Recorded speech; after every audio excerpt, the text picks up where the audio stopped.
Hey guys, today on Tibet Da Vinci Home, we are going to be talking about installing crown molding for your kitchen cabinets.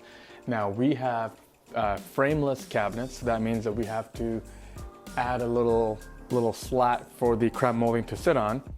We're going to talk about why we decided to use a smaller crown molding around the cabinets than the rest of the house, and we'll talk a little bit about these kinds of jigs you can make to help with your crown mold cutting. And we'll make the cuts and we'll install it and we'll show you how we do it. So stay tuned.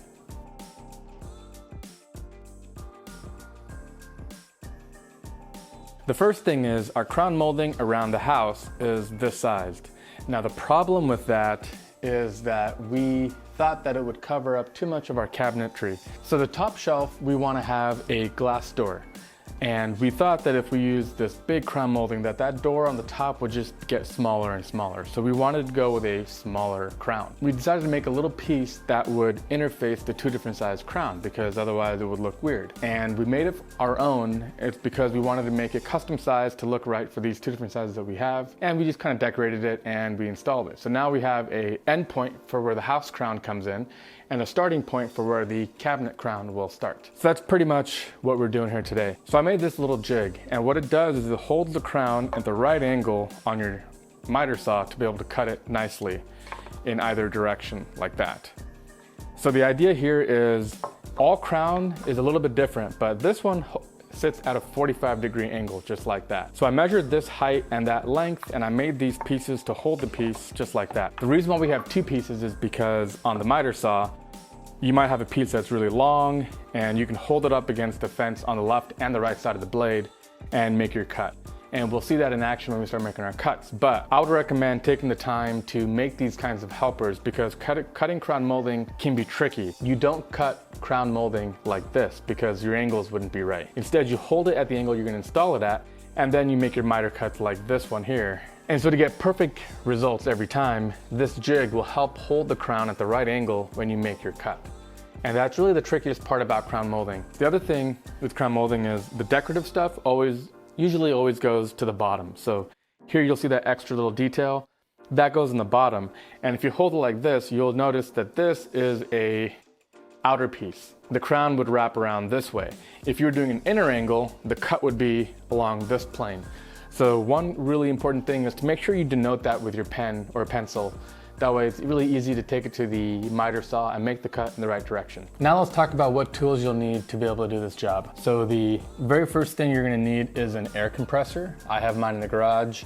I've got the hose running out here.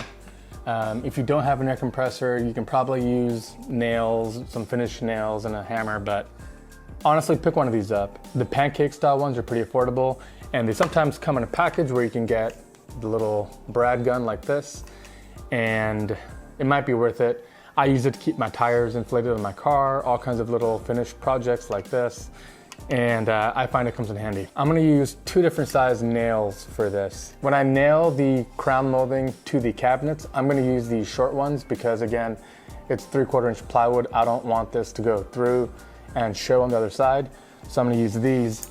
But where it goes from the crown molding to the ceiling, I'm gonna use these big ones because I'm gonna shoot them at an angle and different angles. That way it goes into the drywall and holds the crown molding in place. And then, you know, your templates and your guides and jigs, a very nice pencil and a miter saw. It doesn't have to be super fancy. I've got a dual bevel compound sliding miter saw, but as long as yours slides, you'll be fine. Okay, so first thing I'm gonna do is take the old piece that I had removed to cut it straight to meet the new adapter that I made, and we'll go ahead and put that in. Try your best to line it up. So I think right about there. And it doesn't have to be perfect. You can always use putty at the end to fill in any holes.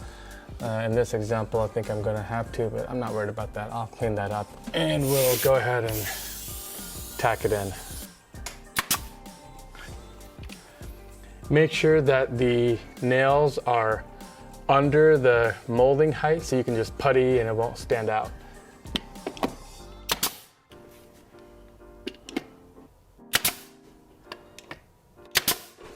Okay, so the first piece is done.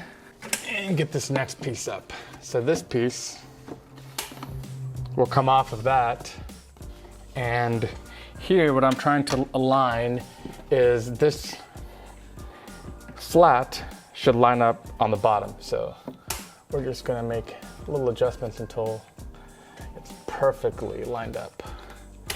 And you're gonna check to make sure that that angle starts right at the point. This is the piece I had cut earlier, so I think we're good.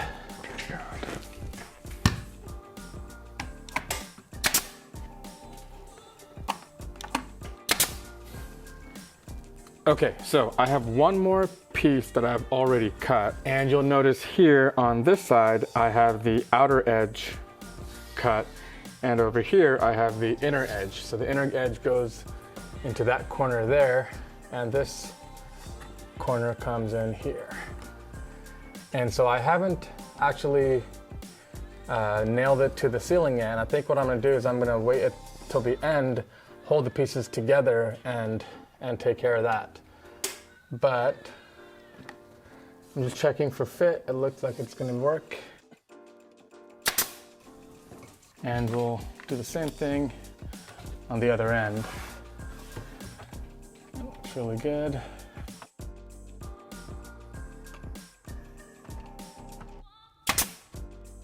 And maybe one more in the middle. You don't really have to go too crazy with the nails. Again, the more nails you add, the more you're gonna have to putty and patch later. So, all right, so the first thing we're gonna do is measure from there to the end of this piece here, 3 7/8. So what I normally do is I'll make it a little bit longer originally, and then I'll just go back and trim a little at a time until it's exactly right. So we know that this is going to be an inside cut, and we want the bottom to be longer than the top. So we're going to swing the blade around. And you're starting to realize why having 2 of these is really helpful. So we'll swing it over to 45, let the detent hit, there it is, and we'll lock it down. And for this cut, we're just gonna use the one because we don't wanna waste too much more material than we have to. And we're just looking for where it'll barely cut any off. So there's a little bit more than we need there. Okay, so we have the right angle. Okay, now we're ready to make our cut. And what you wanna remember here is whether your crown molding is MDF or real wood, you don't want any splintering on the face. That'll take more work to putty and to patch. So make the blade cut very, very slowly. So here we go. Make sure your fingers and the wood and everything else is clear of the blade, and let's get started.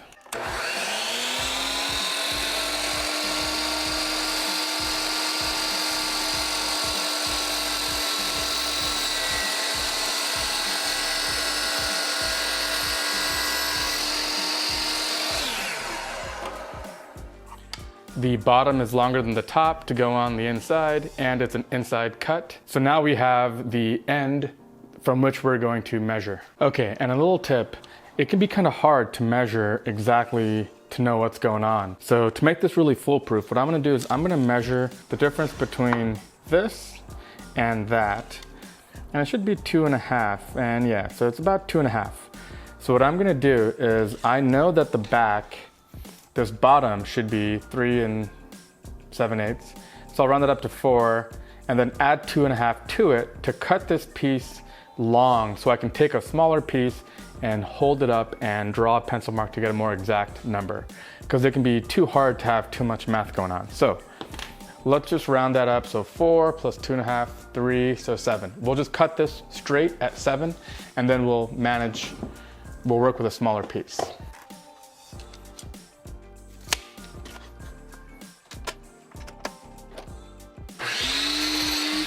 All right, so now we'll go back in and use this to figure out how long we got to cut this. Now we're gonna hold this piece up and make our mark.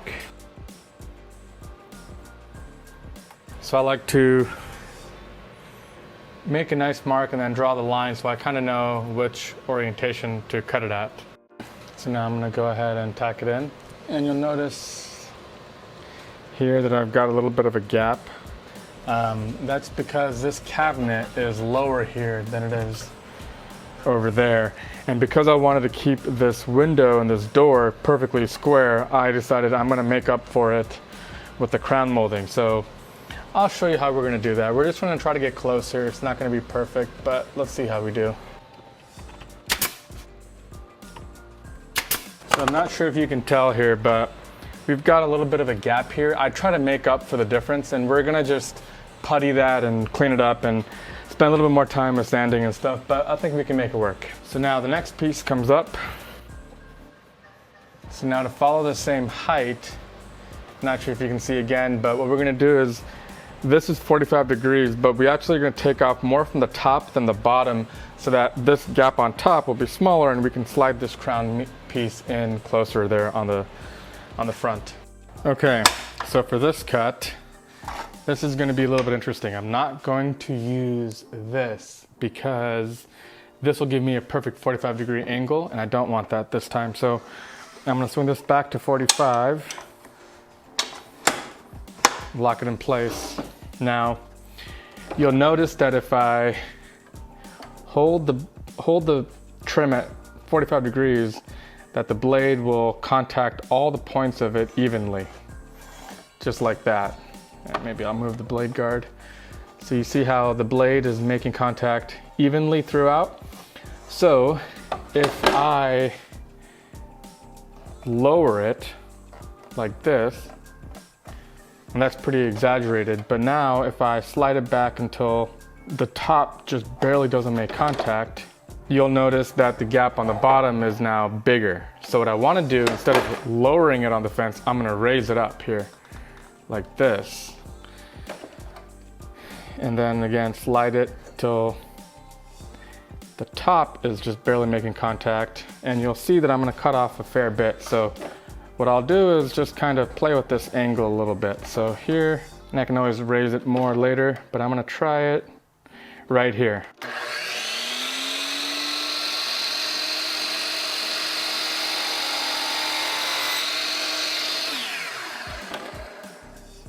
And let's see how we did. Okay, so that worked out pretty well. I went ahead and took the piece up there, made the mark on the other side, and we'll make that cut. But we're gonna have our work cut out for us with putty on that piece. That's just gonna be how it is. We're going to have to spend a little bit of time with putty and sanding, but hopefully the rest of it is a little bit easier, and we have some smooth sailing after this. So we'll lock it at 45 again. I'm gonna bring the piece, and we'll make the cut. This might be just a hair too big, but we'll go check and find out. Okay, so while I was out there, I went ahead and also cut this piece that's gonna go right up here, and I'm gonna go ahead and I think tack that in first before I do this piece, just so I have kind of a reference point that I can use. And I'll go ahead and bread it in.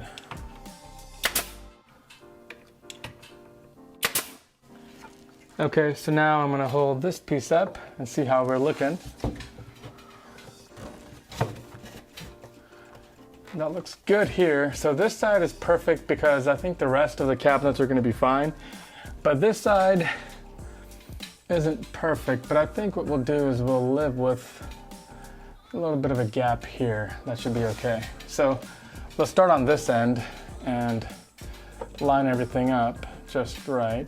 This piece is going to be a little kind of warped for us to make it work, but I think since this crown is MDF, we can kind of make that work. So that looks really good right there. I'm gonna put it near the edge there. Now what I want to do is I'm going to let that hang and try to make sure that it's bent well all along. That looks pretty good. So I'll put one here.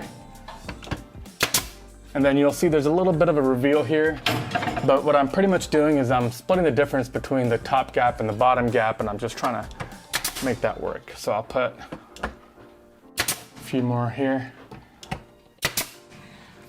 Okay, so that looks pretty good. We've got that top gap we have to contend with, but Over here, it's looking pretty clean. Everything's lining up really well. And of course, the good news is now we should be able to just very easily finish this piece off because it is very nice and straight.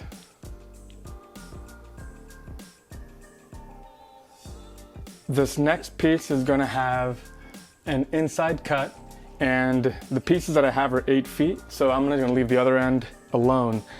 And actually, where 2 pieces in the same plane are going to line up, what I'm going to do is I'm going to do an inside cut on one and an outside cut on the other. That way they're not butted up like this, but instead they're like this. And so that should make for a better seam, and it should support one another. Okay, so for this really big piece, I have gotten the help of my wife, who is going to hold the other end while I staple in this one. So I'm just going to line it up. There we go. Put a nail through. And we'll continue to move along. Just right about there. So every foot or so, just gonna put another nail.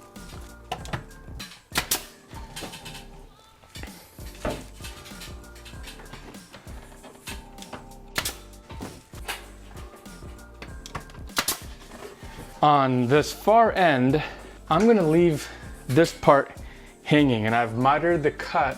That way when I bring my other piece in, I'm gonna be able to line it up, and then I'll butt the two together and staple them together. So here, I'm gonna hold the piece all the way to the edge, and then make my mark over here. So I thought I had it all figured out, kind of got sloppy. But this is for an outside cut, not for an inside cut. So I think this piece will not work any longer. So I'm gonna go back and cut another one. Mistakes happen. This stuff isn't that expensive, so try it again. So because I had the angle right, and it was just a matter of cutting it this way instead of this way, I was able to cut it again, and I think I can actually still use this piece. And we're close to fitting, but looks like I need to just take another hair off. So now I'm gonna hold the pieces in line, and you'll notice now, because I did that miter cut, the pieces will have a little bit of a ledge. Take your time lining this stuff up. It's worth getting it right.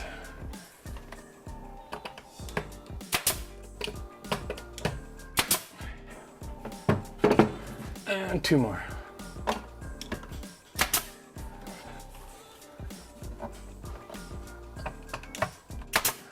For this last piece, I'm just gonna use the friction in that corner to hold it while I nail it on this side. One of the final pieces, it's feeling pretty good, looking pretty good. That looks good over there. And that looks good here, so I'm just gonna hold it and nail it. I'll keep adjusting the height as we move. One more here.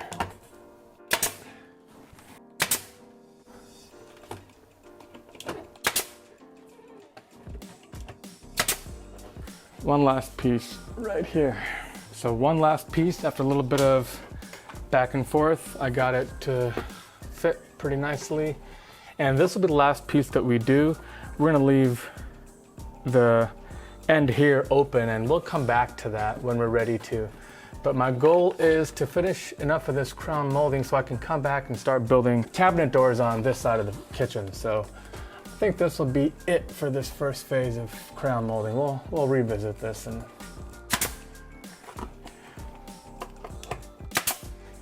I think what we'll do now is we'll switch over to the long nails and attach all of this crown to the ceiling.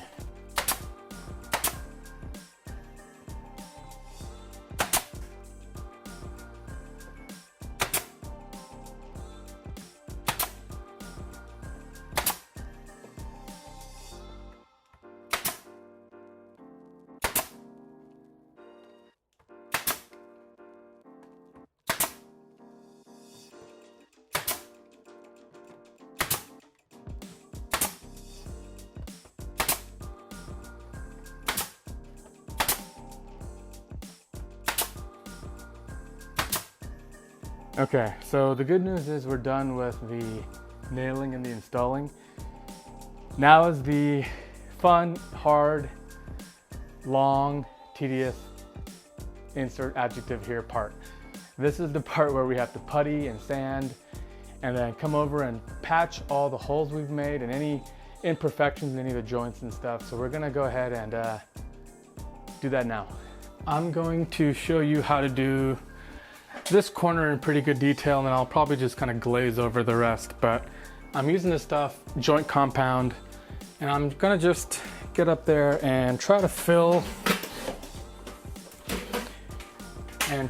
these voids as best I can.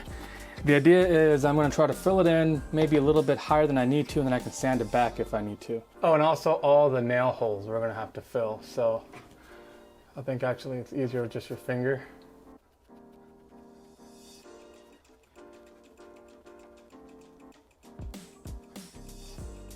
Some people use silicone, and I like using silicone for the top edge here, but not so much for that because it's harder to sand and it doesn't come out quite as smooth. So if you're patient and you work with joint compound, the results can be really good, but it is a little bit more work with all the sanding and stuff, but I think you can get some pretty good results. So I'm just kind of working it in. Hopefully you can see this here. You can work it all the way in with your fingers. And again,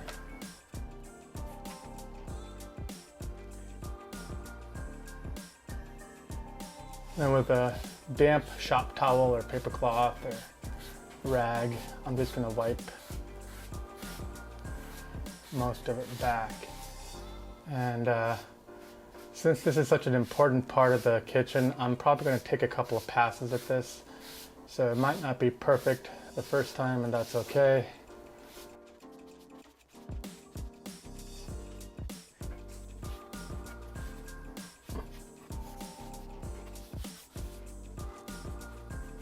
Okay, so I'm going to stop it here and continue on, and I'll kind of join you guys again in a little while. So I'm finding that a wet sponge is working pretty well for this. So I'm just letting it set up for a little bit and then just wiping it away. And again, this crown is already painted, so any of this putty that I can get off of here, it'll just be that much easier later on. So I'm just wiping away all the excess and keeping the holes filled where the nails used to be.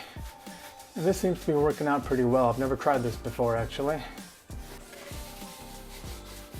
Hope this is coming through on the video, but it's looking pretty good. And I'm just, again, if I got to go over it again after this dries, no problem.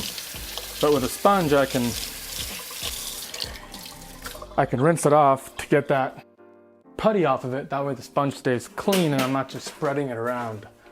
But that's looking pretty good. I'm gonna try to see how it works on this joint here.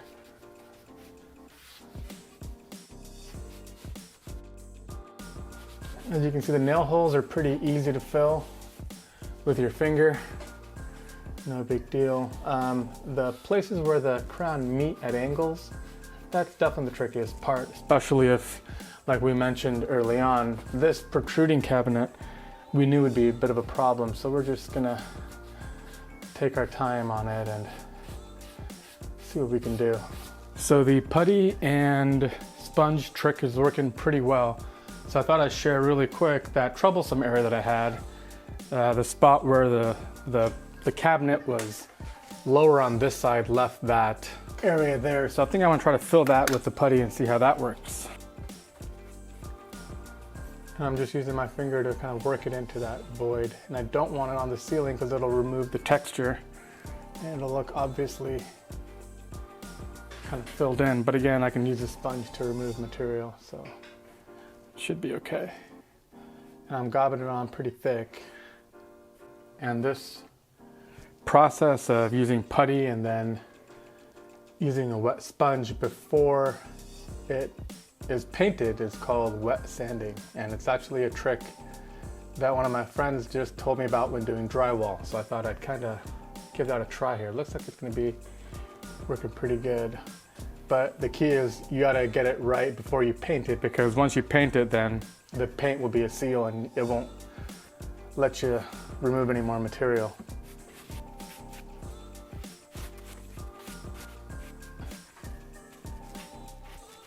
Okay, so it's looking pretty good, actually. I think this is going to be a cool way to do this. I'm seeing that some of the blue from the sponge is breaking off on the textured ceiling, so I'm going to have to go through and kind of pick that out. So maybe I'll use the rougher side. Yeah. And again, I'm trying to remove as much of this putty as I can, because I painted all this trim with a gun. So I was able to spray paint it on with my air compressor and paint gun. So it came out really good, and I'm not going to be able to get that same level of quality with a brush. So I don't want to have to paint any more than I have to, but there's a quick look. Maybe I'll zoom in.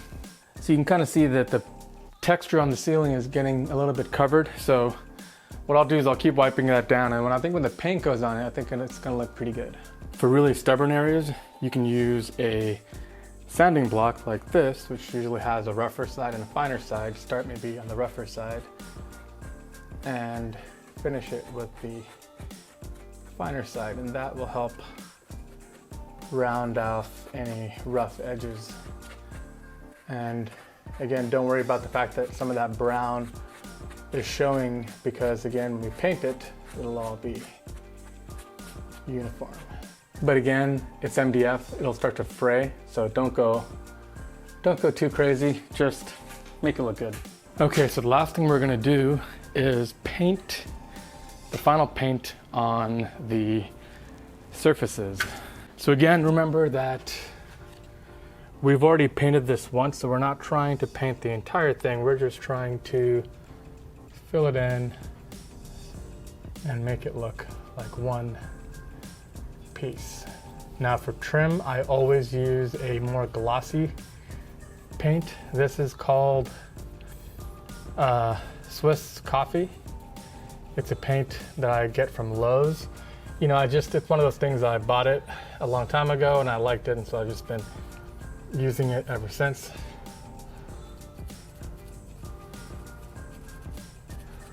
So now I'm just gonna work the paint into the corners and pull it away. And of course, the paint is the final kind of sealer. It kind of gets into the grooves and gives you a nice clean result.